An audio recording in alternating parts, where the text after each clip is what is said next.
যে চক্ষু দিয়ে ভগবানের শ্রীবিগ্রহ দর্শন হলো না, যে চক্ষু দিয়ে ভগবানের প্রিয় ভক্তের বদন চরণ দর্শন হলো না, ভাগবত সেই চক্ষুকে, তার সফলতাকে আর বিফলতায় পর্যবেক্ষণ করেছেন।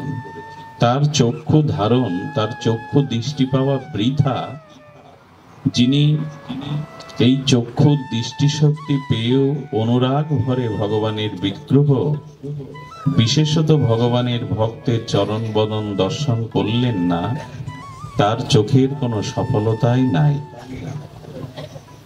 কারণ ময়ূর পিচ্ছেও দেখবেন ময়ূরের পাখনাতে নয়ন সাদৃশ্য আঁকানো থাকে, ময়ূর পিচ্ছতে দেখবেন চোখ আঁকানো থাকে। তো ময়ূর পিচ্ছের যে সুন্দর চক্ষুটা অঙ্কিত করা থাকে, সেই চোখ কি দেখতে পায়? পায় না। তেমন তুমি নয়ন ধারণ করেছো, তোমার নয়ন ধারণের সফলতা ভগবান এবং ভক্তকে দর্শন করা, কিন্তু তুমি সর্বকারণের কারণ মাধুর্যমূর্তি ভগবানকে এবং ভগবানের প্রিয় ভক্তকে দর্শন করনি। তো সেই চক্ষুগুলো বরাহিতে ময়ূরের পুচ্ছের চক্ষের মতো, তা বিফল। আর বলেছেন পাদ নির্ণম তো দ্রুত ভাজ, যিনি শ্রী ভগবান প্রদত্ত দুর্লভ মনুষ্য শরীরে দুটো চরণ পেয়েছেন, পাদ পেয়েছেন বা পা পেয়েছেন,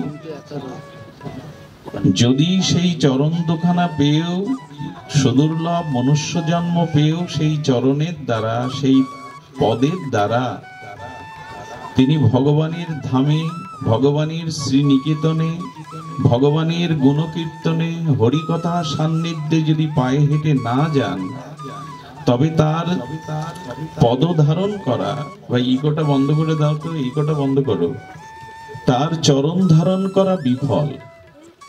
বিফল এই জন্য যে একটি বৃক্ষের মূল শিকড় থাকে, কিন্তু তার ব্যর্থতা হলো বৃক্ষটি অন্য কোথাও যেতে পারে কি? বৃক্ষ তার স্থান থেকে অন্য স্থানে যেতে সক্ষম নয়।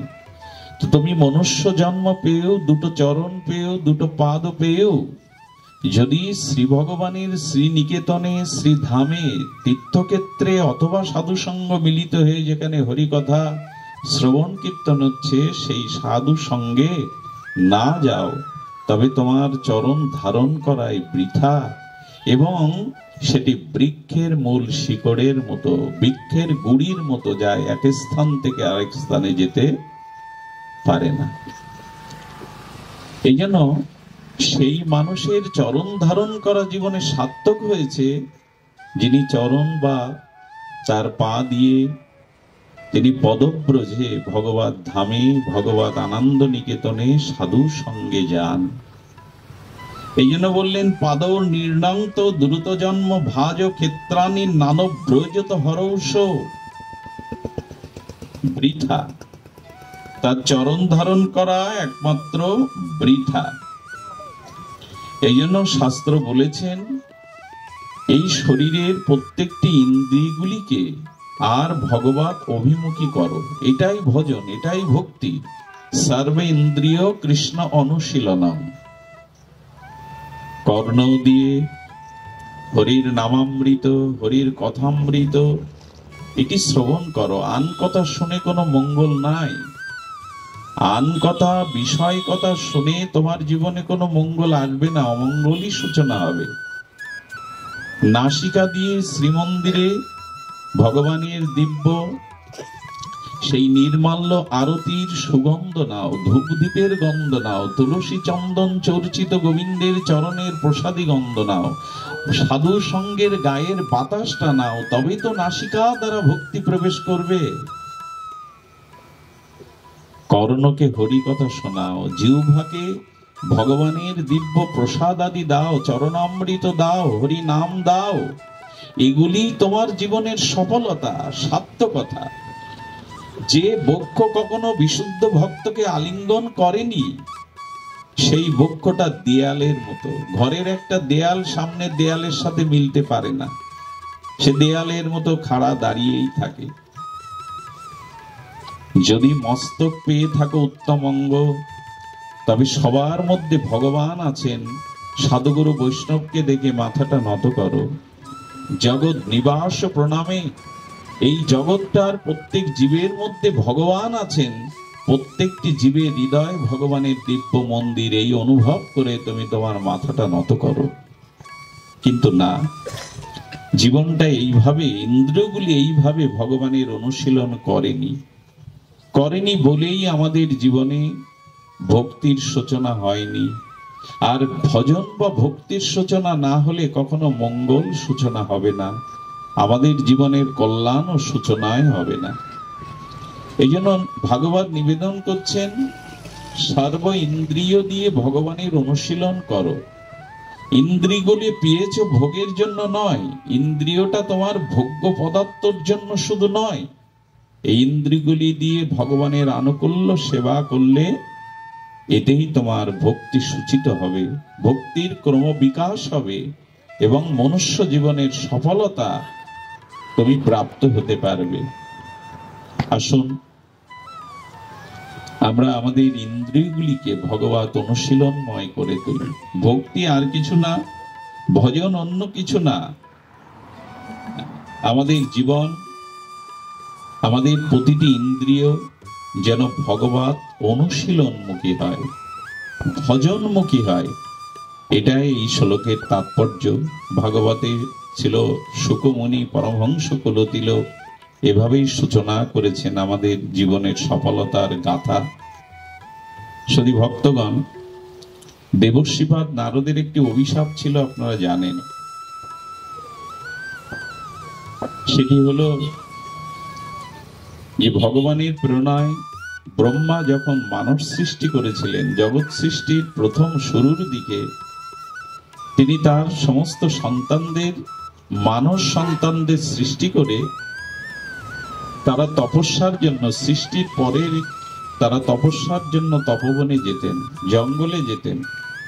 সেখানে গুরুকুলে তপস্যাদি সমাপ্ত করে যখন গৃহে ফিরে আসবেন, গারস্থ ধর্ম অবলম্বন করবেন, ঠিক তখনই নারদ মাঝখানে এসে দাঁড়াতো। নারদের কাজ তো এই, এসে বলতো যে ব্রহ্মচর্য, যে শাস্ত্র বিদ্যা, যে পরাবিদ্যা তোমরা জেনে এসছো, সেই পরাবিদ্যা এবং শাস্ত্রবিদ্যা, উপনিষদের বিদ্যা জেনে তোমরা সংসারে প্রবেশ করতে যাচ্ছ। সংসারে সুখ নাই, সংসার মায়া দ্বারা নির্মিত। সংসারে জন্ম মৃত্যু জরা ব্যাধি অভিশাপ আছে, এটা অনিত্য, এটা অসুখের জায়গা। আচ্ছা, দেবর্ষিপাদ নারদ যদি এই সব ব্রহ্মচারীদের, যারা সমস্ত শিক্ষা সমাপন করে সমাবর্তনের দ্বারা গৃহে আসছে, আর ব্রহ্মার ইচ্ছা তো তাই, তারা ব্রহ্মচর্য পরায়ণ হয়ে শাস্ত্র জ্ঞানের দ্বারা সংসার আর যাত্রা নির্বাহ করুক, সংসারে প্রজা বৃদ্ধি করুক এবং সৃষ্টির ক্রম বিকাশ করুক। কিন্তু দেবর্ষিপাদ নারদের এই বৈরাগ্যের তীব্র উপদেশে সবাই ঘরে ফিরে না গিয়ে আবার জঙ্গলে সন্ন্যাসী হয়ে ফিরে যেত। লক্ষ্য করলেন ব্রহ্মা যে আমার মানব সন্তানগণকে যারা ব্রহ্মচর্য পালন করে গৃহী হবে, তারা কেউ গৃহে ফিরে আসে না কেন? অনুসন্ধানে জানতে পারলেন দেবর্ষিপাদ নারদের বৈরাগ্য উপদেশের দ্বারা কেউ আর সংসারে মায়ায় আবদ্ধ না হয়ে সকলেই সন্ন্যাস জ্যোতি ধর্ম গ্রহণ করে ভগবত ভজনে চলে যান। এটা আমার ভুল হলো। ব্রহ্মার পুত্র প্রজাপতি, দক্ষের পুত্র এরা, ক্ষমা করবেন। মনোসংযোগে একটু বিচ্যুতি হওয়া, এমন ভুলটা হওয়া উচিত নয়। ব্যাসপীঠে ক্ষমা সুন্দর দেখবেন। ব্রহ্মার যে 12 জন প্রজাপতি, তার মধ্যে অন্যতম দক্ষ প্রজাপতি। এই দক্ষ প্রজাপতির পুত্রদেরই নারদ বৈরাগ্য উপদেশ দিয়ে ফিরিয়ে দিতেন, সংসার করতে কাউকে দেননি। তো দক্ষ রাজা উনি নারদের প্রতি রুষ্ট হলেন এবং সম্মুখে ডেকে তাকে একটা অভিশাপও দিয়ে দিলেন যে গোদহন কাল যে সময়, এই সময় তুমি এক জায়গাতে অবস্থান করতে পারবে না, এটা তোমার অভিশাপ। বোঝা গেল কি? গোদহন কাল যে সময়টুকু, সেই সময় তুমি এক জায়গায় অবস্থান করতে পারবে না। অভিশাপটা দিলেন এই কারণে যে এভাবেই যদি সবাইকে তুমি উপদেশ দিয়ে সাধু তপস্বী বানাও, তাহলে সংসার আর কেউ করবে না, সৃষ্টিক্রম বিকাশ আর হবে না। তাই তুমি যাতে না দাঁড়াও বাবা, সাধুদেরও অভিশাপ নিতে হয়। এই জন্য তিনি সবাইকে বৈরাগ্যের উপদেশ দিচ্ছেন। তো দেবর্ষিপাদ নারদ এই অভিশাপ পেয়ে বর মনে করে নাচতে লাগলেন। এই জন্য ভালোই করেছেন। এক জায়গায় দাঁড়িয়ে আবদ্ধ থেকে কি হবে? নদীর স্রোত যেমন বহমান হয়ে ছুটে যায়, আমি এক জায়গায় দাঁড়িয়ে কি করব? সারা জগৎ ঘুরে ঘুরে হরি কথা বৈরাগ্য কথা প্রচার করব। উনি অভিশাপটা আশীর্বাদ মনে করলেন। একজন ভক্তের দৃষ্টিকোণ হলো এই, তিনি কোনো কিছুকে অভিশাপ মনে, আমার জীবনে যা কিছু ঘটছে তার পিছনে ভগবানের ইঙ্গিত আছে এবং এটা মঙ্গলই, এরকম ভাবতে পারলে সংসারে শান্তি পাবেন। নালে সংসার শান্তি কোনোদিন হবে না। যা ঘটছে সেটা যদি আপনার প্রতিকূল হয়, সেটা যদি প্রতিকূল হয়, আপনার অনুকূল না হয়ে, এটা ভগবানের কৃপা মনে করবেন। তো দেবর্ষিপাদ নারদ তিনি এমনি করেই আর সমস্ত বিশ্ব ব্রহ্মাণ্ডে ভগবানের গুণকীর্তন মহিমা তিনি প্রচার করতেন। আচ্ছা, লক্ষ্য করবেন দেবর্ষিপাদের নারদের অভিশাপটা দক্ষ প্রজাপতি কর্তৃক অভিশাপটা বহল ছিল, কিন্তু একটা জায়গায় গেলে অভিশাপটা আর কাজ করতো না। ওখানে গোদহন কাল কেন? মাসের পর মাস নারদ থেকে যেত। খুব মজার কথা, খুব অভিনব তত্ত্বের কথা। অভিশাপ তো সবখানেই কাজ করবে নাকি, কিন্তু একটা জায়গায় অভিশাপ থেমে যেত। সেটা নারদ যখন দ্বারকায় যেতেন, দ্বারকাধীশ ভগবানকে দর্শন করতে এবং দ্বারকার ঘরে ঘরে ভগবানের গুণমহিমা কীর্তন করতেন, ওখানে অভিশাপটা কাজ করত না। অর্থাৎ এটি জানিয়ে দিচ্ছে, তুমি যত অভিশপ্ত হও না কেন, একবার যদি ভগবানের চরণে পৌঁছাতে পারো, একবার যদি ভগবানের কৃপার রাজ্যে পৌঁছাতে পারো, ওখানে অভিশাপ কাজ করবে না। দেখুন, সূর্য পূর্ব এবং পশ্চিমে যদি পূর্বে উদিত হয়, পশ্চিমে অস্ত যায়, তখন দেখবেন আপনার ছায়াটা দীর্ঘ হয়, কিন্তু সূর্য যখন মধ্যাহ্ন গগনে থাকে, মাথার উপরে থাকে, তখন দেখবেন ছায়াটার প্রলম্বিত হয় না, চরণের সাথে মিশে যায় কিনা? ঠিক ওই কথাই আমাদের অভিশপ্তময় এই মায়ার সংসারে অভিশাপ একটা জায়গায় গিয়ে থেমে যায়। যেমন মধ্যাহ্নকালীন সময়ে সূর্য মস্তিষ্কের উপরে থাকলে ছায়াটা চরণের সাথে মিলিয়ে যায়, আর দীর্ঘ প্রলম্বিত হয় না, বিম্বের প্রতিবিম্ব ছায়া পড়ে না। তেমনি ভগবানের চরণে যে একবার পৌঁছাতে পেরেছে শুদ্ধ ভজন ভক্তির দ্বারা, সেখানে অভিসম্পদ কাজ করে না। তো ওইখানে এই জন্য উনি বারবার যেতেন, এবং যেতে যেতে একদিন গুণকীর্তন করতে করতে কি করেছেন, উনি বসুদেব মহাশয়ের ঘরে প্রবেশ করেছেন। শ্রীকৃষ্ণের পিতা দ্বারকায় বসুদেব মহারাজের গৃহে প্রবেশ করেছেন, আর এই জন্য বারবার উনি দ্বারকায় যেতেন। দেখুন, আমরা এখন ভাগবত সান্নিধ্যে এসেছি, মঙ্গলময় সাধু সঙ্গে এসেছি, এই জন্য এখন দেখবেন কোনো মায়ার চিন্তা, সংসার চিন্তা, কোনো দুশ্চিন্তা মন বা আমাদের স্মৃতিকে আক্রান্ত করছে না। তার মানে যেন তেন প্রকারণে যদি ভজনে আসতে পারেন, সাধুগুরু বৈষ্ণবের সান্নিধ্যে আসতে পারেন, শ্রী ভগবানের চরণে পৌঁছাতে পারেন, তখন সংসার চিন্তা আপনার আর মাথায় বোঝা হয়ে বা অন্তরে কোনো বিষয় চিন্তা আপনাকে প্রভাব ফেলবে না।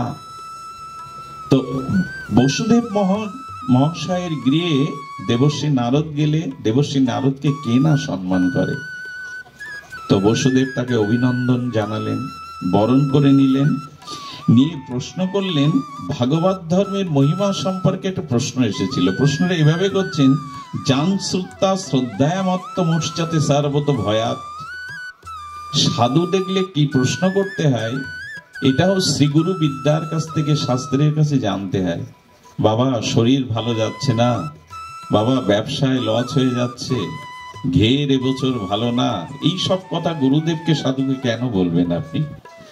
মাছ মরে যাচ্ছে তো আপনি যারা মৎস্যবিদ তাদের কাছে যান, সংসারে অশান্তি যে যারা সমাজপতি তাদের জানান, সাধুর কাছে কেন এইসব জানাবেন? সাধু দেখলে হাত বাড়িয়ে দিয়ে এরকম বলা উচিত নয়, বাবা দেখুন তো আমার হাতে ধনযোগ আছে কিনা, মঙ্গল যোগ আছে কিনা, এইসব কৌতূহল রাখতে নেই। কি প্রশ্ন করতে হয়? বসুদেব মহাশয় নারদকে পেয়ে, দেবশ্রীপাদকে পেয়ে কি প্রশ্ন করছে শোনো।